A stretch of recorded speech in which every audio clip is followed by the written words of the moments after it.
All right, good afternoon, everyone. Today we're here joined by Councilmember Willie Lightfoot, Councilmember Smith, Councilmember Harris. There's a couple other council members that will be joining us momentarily. And we are here today to get an update on the Financial Empowerment Center and all the great work that's happening there. And with that, I'll turn it over to the mayor, Malik Evans. I'm just going to be brief. Usually the mayor doesn't get on work sessions, but this is just such an exciting topic for me. This is what I spent my career on. So when you all asked for this session, I got all excited. I said, I got to come talk to him. So I'm going to let Angela Rollins take through most of the presentation. But I just think that this is such an area that I'm excited in terms of how we're going to continue the great work, but also take this to the future. Financial empowerment and financial literacy is something that is just so very important for me. I know what it's done in my life. And this also gives us a chance for our community to not look at our community from a deficit standpoint. Like, this gives us the opportunity to really look at the assets of our community and talk to them about assets and wealth building, but more importantly, meeting people where they are. So, talking about financial empowerment in the way that you'll see over the next couple of slides, it allows people to imagine a place of where they want to go. But more importantly, what we do through this work is helping them get there. So imagine seeing a person saying, what are your goals for the future? What do you want to be financially? You want to own a home? You want to understand taxes better? You want to be able to save for the future? And they say, yes, that's what I want to do. And then we say, all right, let's be able to get you there. And then we say to some people, you want to be an entrepreneur, but you don't know how, then we're able to get you there. And I know you're going to hear from Mina, who used to be my colleague somewhere else, at one of my other hats when I worked in financial services, is that the partnership piece is absolutely critical, right? Because the city can't do it all, but you'll see through the presentation how we partner with so many other organizations to help us be able to accomplish what it is that we want to be able to do. And then she'll take you through the presentation, but I'll tell you one of the things that I'm continuously very excited about is the financial empowerment centers, the centers for financial empowerment. I think that those relationships will continue to grow. And then I said that once we hit, I think we're getting close. Angela, do we hit $1 million in Kiva loans yet? Or we should by the summer. So I'm hoping by the summer, when we hit like $1 million in Kiva loans, we're gonna have a big party in the city. Because those Kiva loans are small loans. And for some people, they think, all right, for some of us, $500 may not seem like a lot of money, but for entrepreneurs that are starting, that makes a difference to a lot of them. And that's the seeds that they're planting in order to grow their small businesses. And when we talk about this small business stuff, think about this. If 1 in 3 small businesses in America created at least one job, America could be at full employment. So that shows you the power that these small businesses have when they're just starting out, and we're planting the seeds to be able to do that. Imagine the life that we're able to do. And then the last point I'll make, and then I'll be quiet for the rest of the time. I won't say a word. I'll let Angela take it over. But this is just so exciting to me, is that we're also engaging young people very early on with financial literacy. So you'll hear Angela, and I think she's going to talk about this in this presentation, that as we give young people jobs, that we're just not giving them jobs, we're also giving them tips on how to manage their money. So how many of us, when we were young and got our first job, that we would have wanted to know, how do you balance a checkbook? How do you make sure that you open up a bank account that's not going to charge you any fees, so that way you don't have to go to a check cashing place and have 10% of your check being taken away? How do we make sure that you can start thinking about saving for the future very early on? Because all the data shows that if you teach a young person how to save very early on, they're going to have those attitudes and beliefs and habits. They're going to get them at an early age, and then they're going to continue into adulthood. And so many of us that have made mistakes, I remember some of you may have gone to college or gotten your first credit cards. I had tons of them, right? Imagine if you would have had that knowledge when you were in 10th grade, when you were 15, or when you were 16, or when you were 14. So this also gives us the opportunity to do that. So I just think that this gives us a bright spot in our community. It gives us the opportunity to really, we talk so much about the deficits we have in our community. This gives us the opportunity to really focus on the strengths and assets, and seeing people as strengths and assets, and giving them the opportunity to take themselves to the next level. So with that, I will be quiet, but I just wanted to get on and just let you know this is just something I'm so enthusiastic about, and I'm glad that you guys asked for this, that council asked for this presentation, and I'll let Angela take it over from there. So Angela. Sure. Thank you so much, Mayor. I feel like we can, wipe our hands. I think the presentation's done. I think you said it better than I could, but I'll do my best to get into the nitty-gritty of it. So for those of you who don't know me, I joined the city in July. My name is Angela Rollins. I'm the coordinator of financial empowerment initiatives here in the Office of Community Wealth Building. I'm joined by my two colleagues, Mina Hatami, who is the Financial Empowerment Center manager. So she's employed through the Consumer Credit Counseling Services of Rochester and really oversees the operations. And I'm also joined by my colleague, Elizabeth Ingham, who just joined the team, and I'm still going to make her present today. And we're so excited to kind of re-recruited her to the Kiva program. Elizabeth, Mina, do you want to just do a quick introduction? Good evening, everyone. This is Mina Hatami. It's an honor to be with all of you. And this is the first time that I get the chance to call Mayor Evans, Mayor Evans. It's wonderful to be with you. And thank you for your great introduction. Council members, thanks for having us here. And I see some new faces and some familiar faces. I am the operational manager of Financial Empowerment Center, and that's all I would say about it. Hi, I'm Elizabeth Ingham. I'm the Kiva Rochester CAM, so Capital Access Manager. And that's me. I'm boots on the ground help every day for entrepreneurs who want to access Kiva loans. And can someone just nod for me that you're seeing a PowerPoint presentation? Okay, great. And nothing crazy emails or anything like that? Great. So before we jump into the nitty-gritty of the Financial Empowerment Center and the Kiva small business loans, I wanted to back up a little bit and just talk about what is this buzz term, financial empowerment? Sometimes you hear it called economic empowerment, sometimes you hear it called financial inclusion, but really this idea that we're trying to get at is giving people the tools, the skills, and the opportunities, and that one is really important, the opportunities to build their own financial future. So a financially empowered person is informed, they're skilled, and they have a pathway to obtain their financial goals. So I'm real quick overview of what I'm hoping to accomplish in something like 50 minutes, a really high level overview of the items that fall into my portfolio related to financial empowerment, a deep dive on the Financial Empowerment Center, which I know you are all really eager for, room for questions, and then a deep dive on the Kiva Small Business Loan Program, and then time for questions. If I only had 5 minutes to talk to you all, this is probably the slide that I would go through. These are kind of the high level projects that are under my portfolio of financial empowerment. The Rochester Financial Empowerment Center provides free one-on-one financial counseling. The Kiva Small Business Loan Program provides 0% interest small business loans, especially to micro entrepreneurs that would not typically be able to access capital somewhere like a traditional bank or maybe even at a CDFI. I'm also really excited that we recently received funding to do a Summer Jobs Connect program, which more or less will allow us to embed financial education and safe and affordable bank accounts into our existing summer youth employment program. I'm really very excited about this one. We won't do too much of a deep dive because we're still very early stages of the planning for this one, but I will say that I was a summer of opportunity kid when I was in high school. I opened up my first bank account and I still to this day have that bank account and my $10 Friday transaction over to my savings account. So these kinds of programs really do have a lasting impact. So I'm really excited to be able to streamline it here in Rochester. I also participate in the Bank On Coalition, which sits at the United Way of Greater Rochester. And the mission for that coalition is to really redesign financial products in our community to better serve low-income families.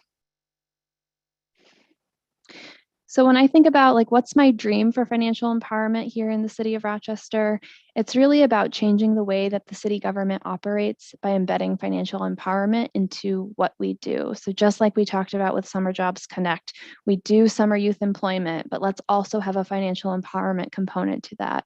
Just like folks can walk into City Hall to talk about licenses or permits or zoning, how amazing would it be to walk into City Hall and also talk about how to build a brighter financial future? I used to also work nationally on financial empowerment initiatives. And so these are some of the ways I can see financial empowerment growing here in Rochester based on things we've seen in other cities. Some cities launch offices of financial empowerment. Some have a full-time staff dedicated to financial empowerment. And these are some of the really exciting opportunities that we might be able to pilot as we go forward.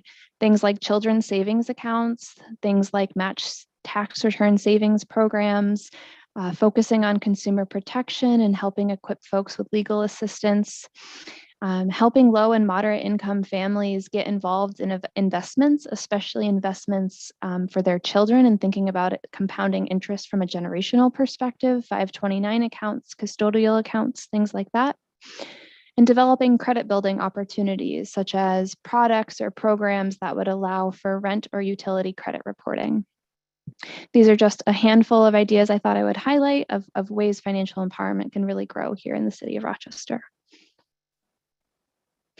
So now we're going to deep dive into the Financial Empowerment Center. And I apologize, I can't see everyone's faces. So if there were any questions, feel free to cut me off. I'm happy to answer any questions as we go. So as you guys know, the Financial Empowerment Center provides free one-on-one financial counseling as a public service. We launched in February of 2020, just a handful of weeks before that little thing called the COVID-19 global pandemic. So definitely was a rough start, but you would never know it based on the data. So in 2 years, we've served over 1,700 clients. We've hosted over 5,000 sessions, and we've achieved over 1,300 outcomes. And outcomes in the FEC definition are very, very specific things related to credit, banking, savings, and debt. Some highlights that I wanted to call out that I think are especially interesting. The FEC counselors have assisted their clients in reducing over 450 delinquent accounts. 141 clients have reduced their non-mortgage debt by 10%. 129 clients have increased their credit by at least 35 points.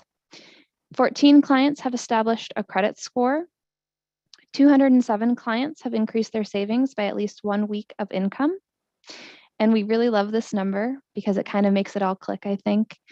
Altogether, our clients have reduced over $1.2 million in debt, and they have increased their savings by over $1.2 million. And 96 safe and affordable bank accounts have been opened. So that's kind of the FEC on a really high level impact. But I wanted to turn it over to Mina Hatami, the counseling manager, because I think she does an awesome job of taking those numbers and turning them really into the human side of the Financial Empowerment Center. So Mina, it's all yours. And please let me know when you want me to move forward on the slides. Sure. Thank you so much, Angela. So talking about what's the model of FEC, this started from this wonderful funder called Cities for Financial Empowerment in New York City. So we have replicated that in city of Rochester. And when I say we, truly, this is the city. This is your baby. Started with an initiative that city wanted to know, is such a thing possible here? Is there interest for it? And they created these advisory committees, and they realized, yes, there's a lot of interest from the community members. So what is a financial counseling? It is free. It's free because funders such as the local ones and the national ones pay my salary and the salary of the counselors. That's how it becomes free for the consumers. It is one-on-one, meaning very private. So we take that very serious. It's professional because the counselors are highly trained and educated and licensed with all these different topics that they talk about. It's integrated, meaning it has the brand of city government. It has many of our wonderful community partners, and also it has funders.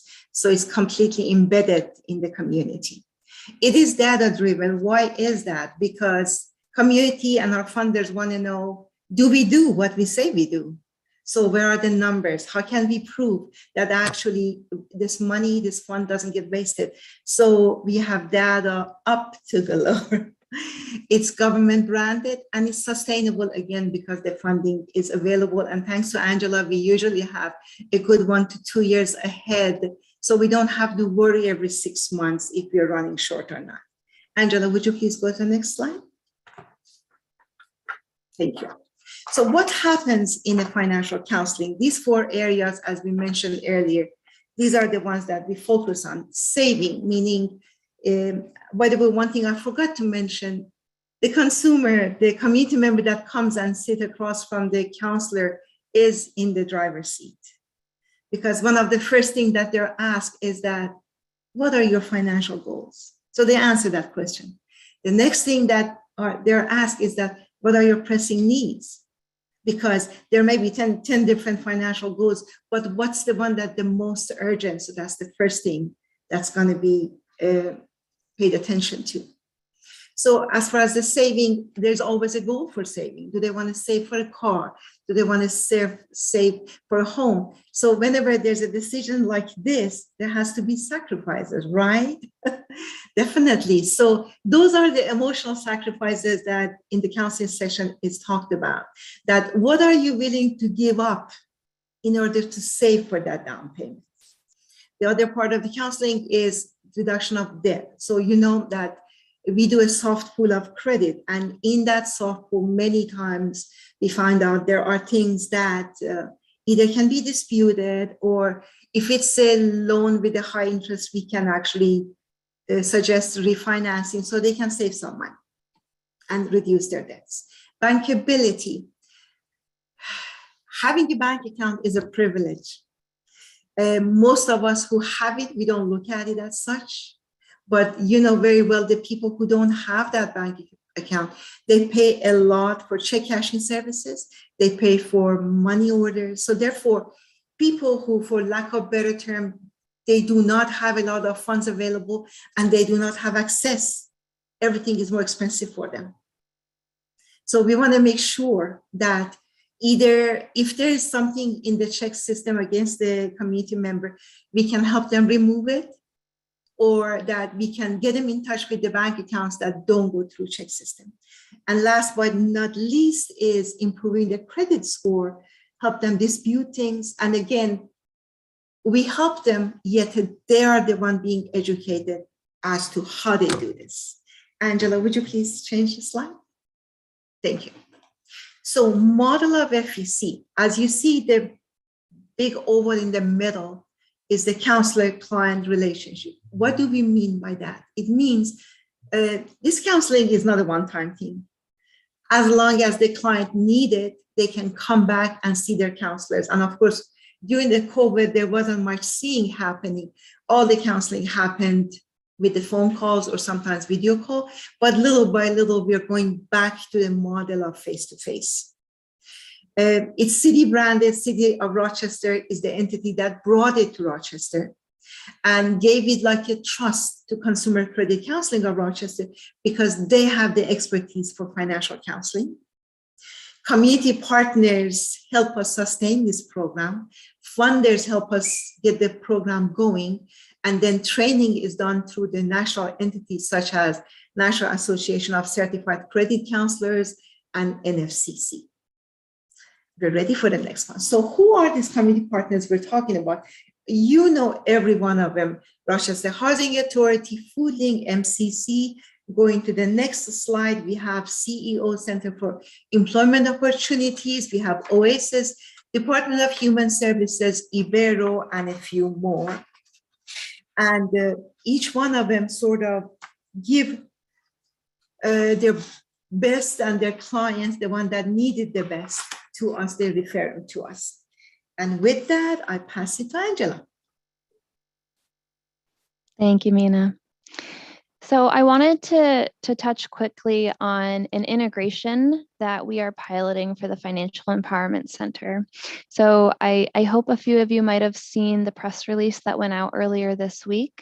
We'll be launching, or we did launch on Monday, a small business boost financial counseling component of the FEC. So traditionally, the FEC has served individuals and really focused on personal finances. But we are now going to be seeing, can the FEC model also support business owners in securing their finances, in separating their personal finances and their business finances, and becoming quote unquote more credit worthy. So being able to kind of close that funding gap for MWBEs especially. We're going to have the next 12 months to pilot the operations of the program, and then we're going to do an evaluation in partnership with the Cities for Financial Empowerment Fund, Urban Institute, and NALCAB. I honestly couldn't tell you what NALCAB stands for, National something something. Locally, we're going to be partnering with a lot of organizations that are already supporting business owners. We're going to be having a counselor on site at the Center for Urban Entrepreneurship once a week. We're going to be working with folks who are renting out space at the commissary. We've put the Financial Empowerment Center on Nexus I-90, which is an online hub site for a lot of small business resources. I was taking a walk by High Falls for lunch today, and I bumped into the Urban League's Business Center for Women, and they were ecstatic to hear about this program as well. So we're definitely having a lot of conversations with business support organizations that are already operating in this ecosystem to see if FEC financial counseling could benefit folks that they're working with. I also wanted to touch on another really exciting integration that we're working on this year. The Financial Empowerment Center makes complete sense when we're talking about people with home ownership goals. We've already been working really closely with Rochester Housing Authority over the last 2 years. It's a wonderful partnership, especially when we're working with their Section 8 voucher recipients who have goals of home ownership and want to transition that Section 8 voucher into a mortgage voucher. So we're really excited to have received funding through ESL Foundation and JP Morgan Chase to pilot this effort to provide folks who are going through the financial counseling sessions with us to be able to provide them $1,000 like mini homeowner grants to help them either with their closing cost or with like that first couple months of unexpected maintenance that happens to every new homeowner. We also are in early conversations with the Flower City Habitat for Humanity. Mina and her team have already been providing some financial workshops for Habitat for Humanity to help their homeowners with the financial education piece of owning a home. And now we're also in the talks of how we could build one-on-one financial counseling into their program, offering potentially sweat equity hours for folks who go through that process, as well as how can the Financial Empowerment Center help folks who are not eligible for Habitat for Humanity yet? So how can we help folks who are getting rejected or kind of soft nose, get them to a point where they are able to then enroll in the Habitat for Humanity program later on? And I'll pass it back to Mina to tell some success stories of the FEC. Thank you, Angela. And thank you, everyone listening to this, because I know just listening and looking at the presentation, sometimes it gets a little bit challenging. So I really appreciate your attention, and I appreciate the fact that you like this topic. This means a lot to us. So clients or our stories are the faces of FEC, and we have 2 samples for you. Cutisha is one of our clients that she had no idea that unfortunately she had become the victim of identity theft.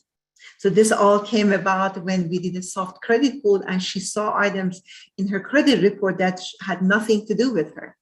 So then she learned how to actually put a freeze on the credit and dispute them and make sure that her identity stays protected. Belinda is another success story with our program.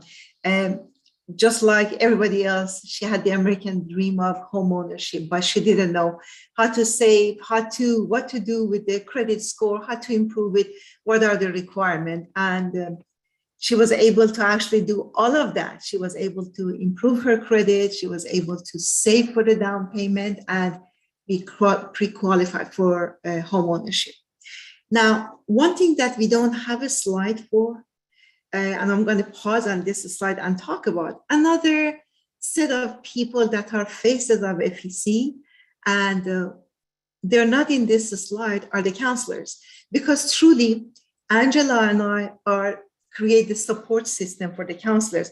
But all these wonderful numbers, all these stories that you heard has done through 4 people. Can you believe it? Our counselors are only 4. It sounds like we have like group of 20. We don't. We have 4 amazing counselors. And I was talking to one of them today. I wouldn't mention because I wouldn't mention their name because they all are like that. And we were talking about inflation, how prices are getting high, and things and difficulties of life.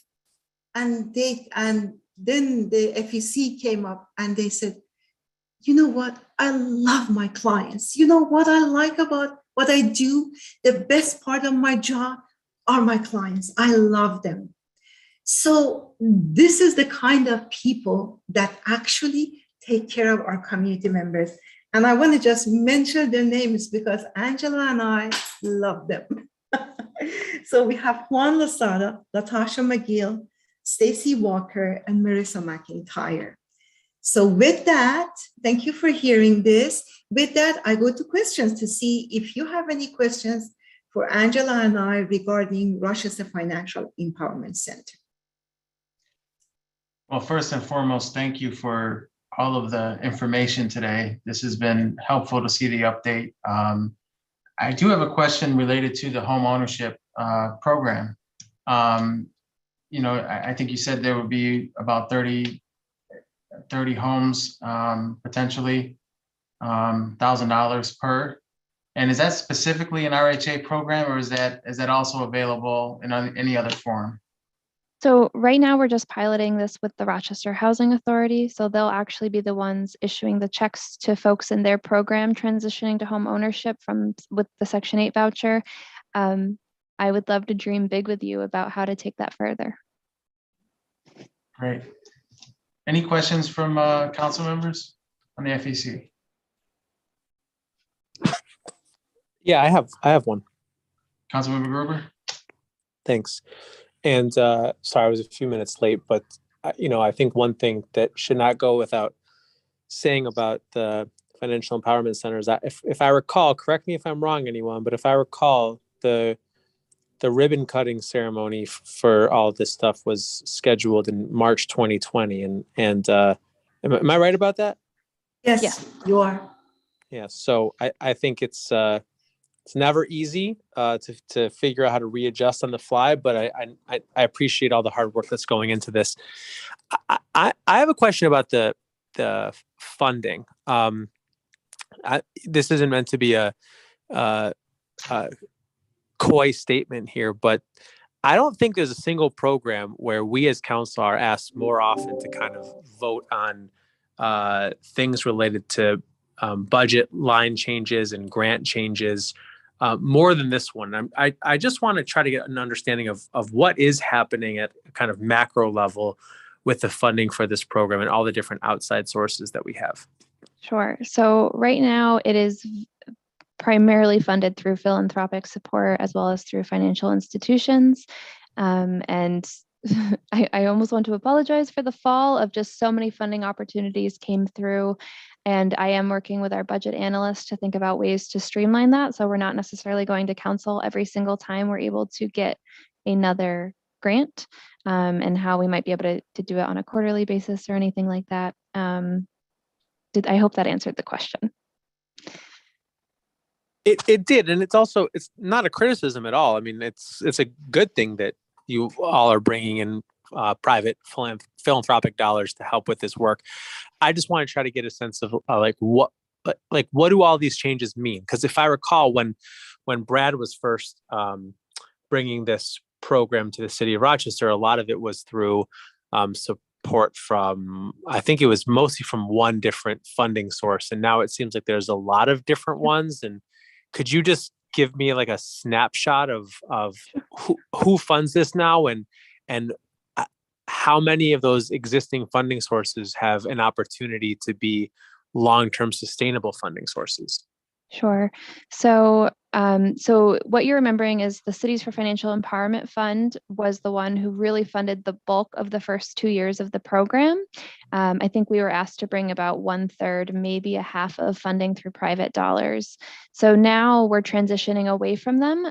They are funding a couple of special projects. So they've put funding to support one new counselor. So we are able to hire a 5th counselor. They're also the ones primarily funding the small business boost component component of the program that we're going to be piloting, but they're not giving us any long-term funding.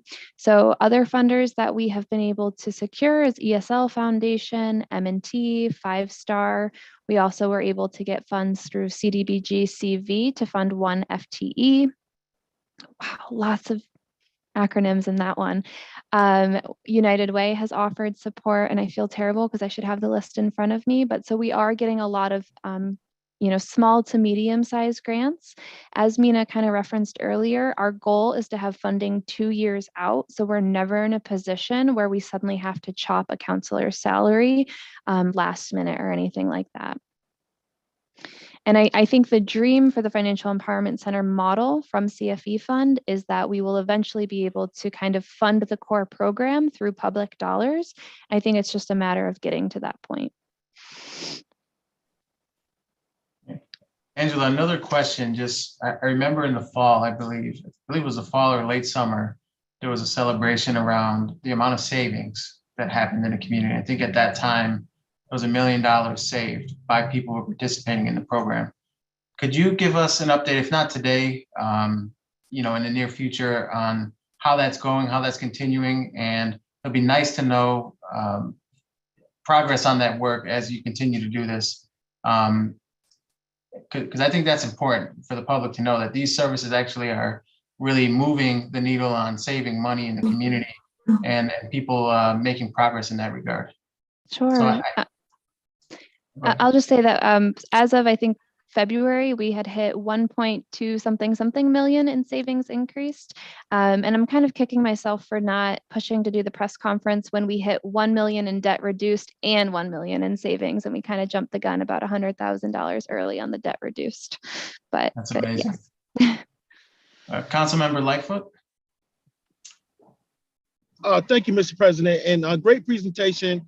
I am a great supporter of this work. I was at that ribbon cutting a couple of years ago, and I really also want to lift up the work of Dr. Campbell Lomax, who laid a lot of the groundwork for this work when he was here. Just two questions. One, how does the Financial Empowerment Center, is it working, or is it part of the vision, or could it be part of the vision to work with not only individuals as it relates to their credit, their banking, but even with these young people, exposing them to opportunities and conversations about ownership at a very young age? I think that that's important, to impart those seeds into these young people at a very young age, to not only look at getting a job and just being able to maintain their bank accounts, but also to consider home ownership, because ultimately that, to me, is how we're really going to change the needle on financial empowerment. And number two would be, I heard it mentioned about NWBE in the presentation as it relates to working with those NWBEs and those businesses, and now shifting and pivoting from just individuals to doing some small business work. Is the Financial Empowerment Center, the Monroe County just recently launched a fast track program for NWBEs. And I just want to know if there's any connection between the city, NWBE fast track program, the work around that as it relates to financial empowerment, and the Race Commission report. Is there any connections that potentially could be made to work in those spaces as well? Thank you. Yeah, thank you so much for both of those questions. For the one related to MWBE, if it's okay with you, I'd like to address that when we get to the second part of our presentation, as we start talking about the Kiva small business loans. But I think that's a really wonderful point that I think we're working towards actively. On the first point around youth and homeownership, so the Financial Empowerment Center can only serve folks that are 18 years and older, but I think that's why when I like to talk about financial empowerment, I really want to think about the whole kind of menu of options that we have. And so one of the projects that we'll be piloting this summer and then hopefully fully implementing next summer is the Summer Jobs Connect, where we're going to be embedding financial education into our summer youth employment program. And I would love to pick your brain around kind of this home ownership component and see if we can kind of put that as well into our financial education piece. Okay, so Councilmember- just so I have clarity, I just want clarity. So currently in the financial empowerment centers and in the work that you're doing, there currently is no pathway to home ownership, correct? For young people, like for anybody, for anybody. Absolutely, for people 18 and older. Yes, we do a lot around homeownership. Okay. And Councilman, regarding your wonderful question about youth, what we have done so far is that we had this presentation with Senator Cooney last year, which it was all about financial literacy and touched on many topics, and the audience and the target audience online and in person were mainly youth. And one of our co-location is MCC Brighton campus, that we have a counselor there. And our counselor is very creative, and there's a lot of opportunities in MCC regarding financial literacy education.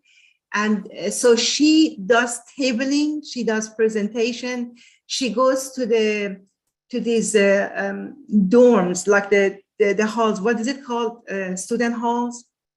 She goes there and does tabling. And so right now, today, she told me there's like 6 different opportunities for her. So I have to block her time because the students of MCC are very interested to hear about these topics. So we're very glad about that partnership. And just so I can weigh in, because Councilmember Lightfoot, again, I said I'd be quiet, but he got me excited when he mentioned young people. And Mina, I don't know if CCCS still has the Go for Gold program. Yes. Which is council member, a program in which young people teach other young people about financial literacy and education. Because that positive peer pressure, that's another great opportunity I think that we have to leverage, getting young people to be able to teach other young people about the importance of finance, because they're more likely to listen to their peers. I think that's another great opportunity that we can leverage through the financial empowerment centers, because we do have that partnership with consumer credit counseling services. And then our internal connection that we can also have with Dr. Green's area, and I know you're familiar with Biz Kids, gives us another avenue to also get in front of young people to get them thinking about, financial literacy education as well. So I think some exciting opportunities there as well. Absolutely. Thank you for that. So Councilmember Smith, followed by Councilmember Pio, and then I want to make sure there's a little bit of time for the Kiva part of the presentation as well. So Councilmember Smith. Great. So I don't mind you guys getting back to me for my 2 questions, but first let me say that this all sounds absolutely fabulous. Under the data, I believe you mentioned like there are over 1,200 clients that have been served, and I was just wondering how far you could drill that down to let us know who is being served, like the age groups and the sections of the city that these folks are residing in. So I would love to see that. And number 2, I just wanted to know the extent of the budgeting process. Like, you didn't talk about much of it here, but it was sort of insinuated that it is there. And I'm wondering if that happens like with every pay period. Do they meet with a counselor and budget? Is the budget done every month? Or do you guys just create a skeleton budget for people to follow based on their income? Thank you so much. Oh, I'm sorry, go ahead. I would just say I can address the first question and then I can turn it over to Mina. So we are able to drill down to very detailed demographics on all of our clients, and I am happy to send out. I have a ton of information, and we have ArcGIS maps and everything else. So I am happy to send all of that out after this presentation. Thank you. Council member, whenever someone asks for data, we get very excited because we got them all.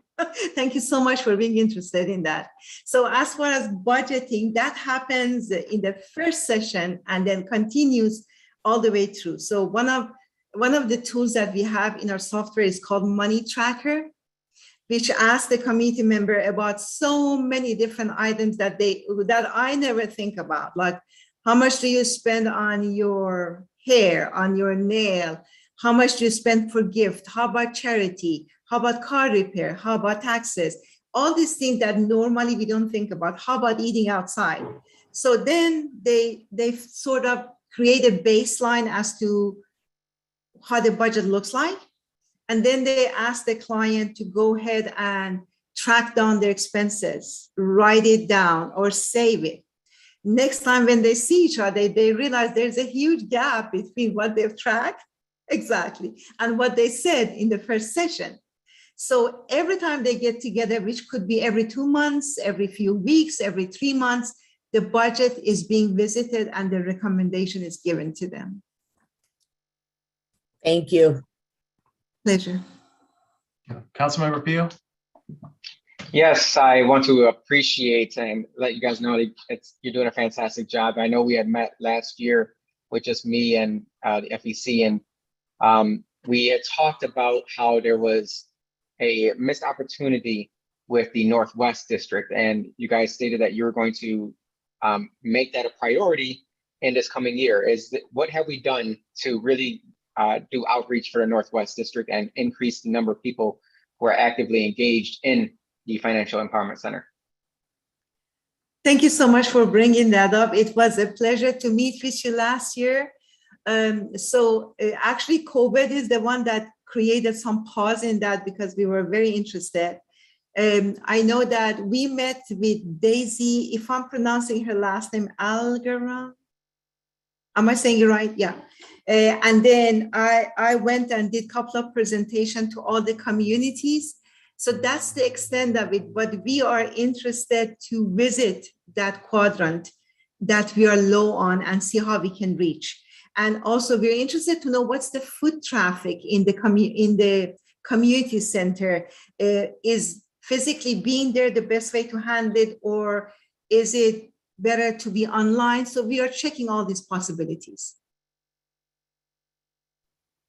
Okay, great. Yeah, if you want to come out to the community association groups, that's fantastic, because Lyle is increasing their outreach, so they could work hand in hand with you. Also, Lyle have a branch of the library, is a fantastic meeting place for the community.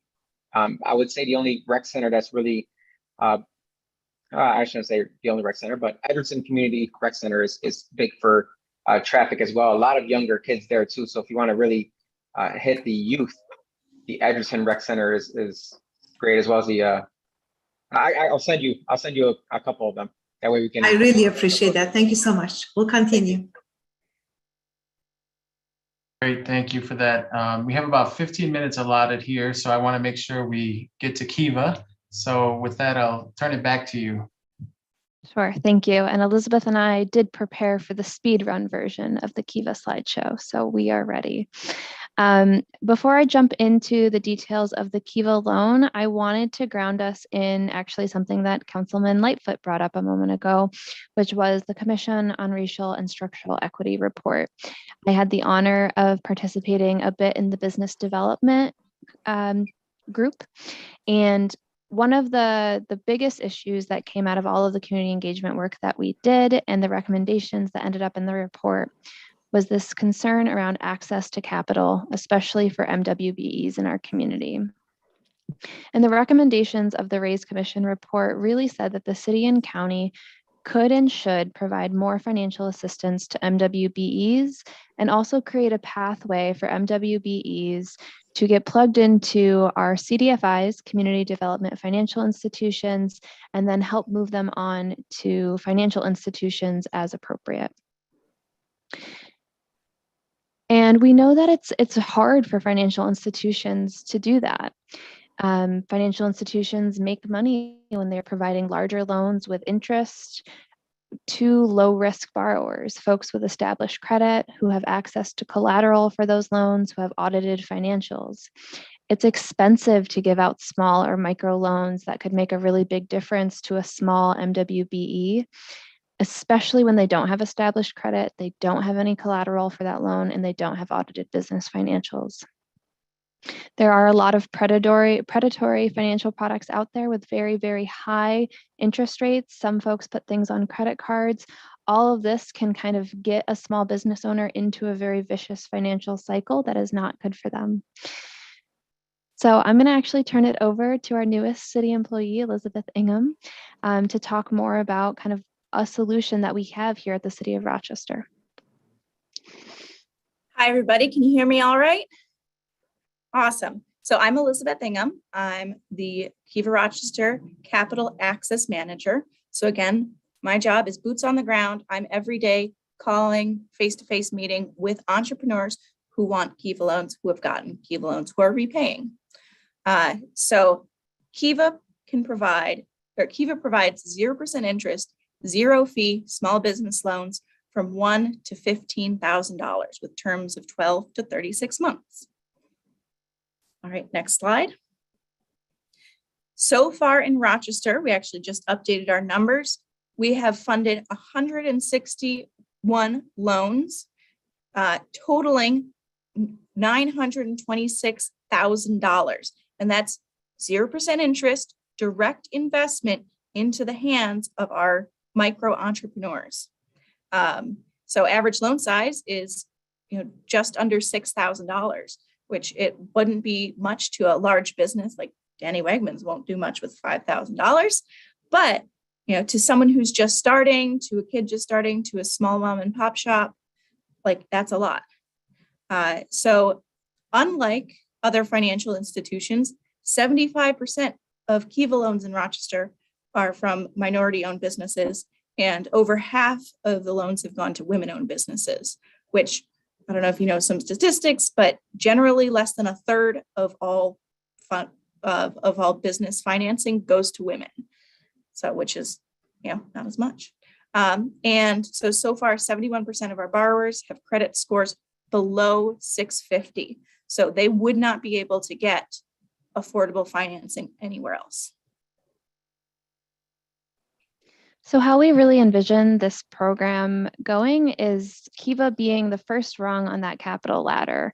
A lot of the folks that we work with are not necessarily in crisis, but they do have a really urgent need for that capital. They have a piece of equipment that broke down and they're trying to get a new one. We just worked with the nail salon who New York State had changed some regulations and she was going to be closed down in April if she couldn't get affordable capital to change her ventilation system.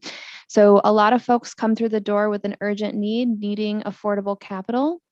But we really want to embed them then into this small business support ecosystem, whether it's financial counseling to help get their credit score up, whether it's business mentorship at the Center for Urban Entrepreneurship, business planning, all of these different things that can help support them. And it's really been an honor that I was an intern for this program when it launched in 2016. And now to be managing the program, I'm seeing the same folks who got $1,000 loans 5 years ago, now coming back for $5,000, $10,000, $15,000. And they can come back as many times as they want. But what we really want to do is then be able to pass them over to the CDFIs in our community who can provide larger loans and continue to help them upgrade as they're looking for bigger and better projects and to streamline their business more and more. And it's been really, really amazing to watch that really happen. Mm-hmm. As we think about Kiva Rochester moving into 2022, obviously, we've been able to bring on Elizabeth as a full-time capital access manager, which has been incredible.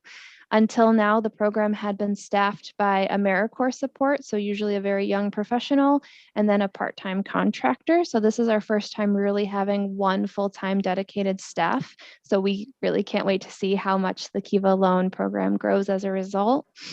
And we're really working to build out both stronger internal partnerships, such as with business development, or external partnerships. Again, I was out walking on my lunch break and took a step into the Urban League's Women Business Center. And, she really wants Elizabeth to come and sit right there in their office space and be able to work with the women businesses that they'll have coming through the door. And we're happy to do that. We're going to start office hours at Central Library on the 4th floor in the business division to have a little bit more of a accessible point for folks. And we also want to build stronger relationships with different lending entities in our community. So just today we were on the phone with Redco and with Venture Jobs Foundation, trying to see if we could help a business that had gotten a Kiva loan kind of level up to additional financing options. And Elizabeth, I'll turn it back to you. So like I'm seeing in the chat, you guys are familiar with the Kiva lending, so you only need $25 to be a Kiva lender. And that's why Kiva can offer these loans, is because each one is backed $25 at a time by Kiva's community of lenders worldwide. And what's really interesting is you get the same, so someone will lend out money and it'll come back to them and they'll recycle that same $25 over and over and over again. So we were going to show you fundraising borrowers in Rochester, but all 5 of the businesses that we were going to show you funded successfully already. So you get to see people who have already funded, which is fabulous. And then just a little bit of a deeper dive into one example. I actually was an AmeriCorps member with Angela near the start of the Kiva Rochester program. And we actually got to work with Luis over at Munchie's Roc City Empanadas. He had a storefront and he was still making empanadas by hand. He got a small Kiva loan to put money towards a machine to help him make his empanadas. So he was able to level up. He repaid that loan. Then COVID hit. He got another loan. He was able to pivot because of COVID and shift into the food truck business. So, and now he's actually right now at a NASCAR event down in, where was that, Angela? I believe he's in Atlanta this weekend. Yep. And so he's got a bunch of employees. He's in Atlanta. He's representing Rochester. And we're connecting him with other organizations. So not only can he use a Kiva loan of, $5,000, $10,000, $15,000, but he can add in some bigger financing so he can level up even more. Great. And now questions about Kiva or anything else on your mind about financial empowerment? I just want to say, I know Louis' story very well.